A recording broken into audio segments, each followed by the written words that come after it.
ইতিহাস পড়তে যতটা মজা ঠিক ততটাই গণ্ডগোল করে এই ইতিহাস সাবজেক্টটা।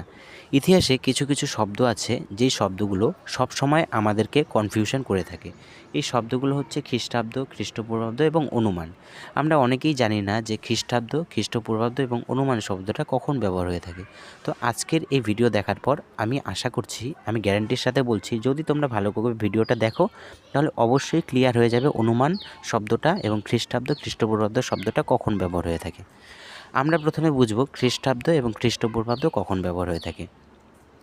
আমরা যীশুখ্রিস্টের জন্মটাকে ধরব। যীশুখ্রিস্টের জন্মের আগের সময়টা, অর্থাৎ যীশুখ্রিস্ট যখন জন্মেছে তার আগের সময়টা আছে যে, তাকে বলা হবে খ্রিস্টপূর্বাব্দ, এবং যীশুখ্রিস্ট যখন জন্মেছে তার পরের সময়টা যে আছে তাকে বলা হয় খ্রিস্টাব্দ। অর্থাৎ যীশুখ্রিস্টের জন্মকে কেন্দ্র করে খ্রিস্টাব্দ এবং খ্রিস্টপূর্বাব্দ শব্দগুলোতে ব্যবহার হয়েছে। এখন মনে রাখতে হবে যে খ্রিস্টপূর্বাব্দ যে আছে সবসময় পেছন থেকে আগের দিকে আসে। অর্থাৎ এখন 2026 চলছে, 2026-এর আগে ছিল 2025, 2025-এর আগে ছিল 24, এমন করে খ্রিস্টপূর্বাব্দ আছে যে পেছনের দিকে যায়। আর খ্রিস্টাব্দটা যে আছে, খ্রিস্টাব্দটা সবসময় আগের দিকে যায়। যেমন 2025-এর পরে 2026 এসেছে, 26-এর পরে আসবে 27, এমন করে 27-এর পরে 28 আসবে। এখন আমাদের এই দুটি শব্দ ক্লিয়ার হয়ে গেল।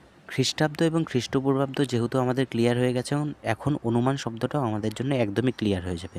অর্থাৎ যীশুখ্রিস্টের জন্মের আগের সময়টা যে আছে, যেই সময়টা আমরা অনুমানের ভিত্তিতে সব কিছু করি, তখন সেই সময়টাকে বলা হয় অনুমান। অর্থাৎ ধারণার ভিত্তিতে যে ইতিহাস লেখা হয় তাকে বলা হয় অনুমান, এবং সেই সময়টাকে অনুমান শব্দটা ব্যবহার করা হতো।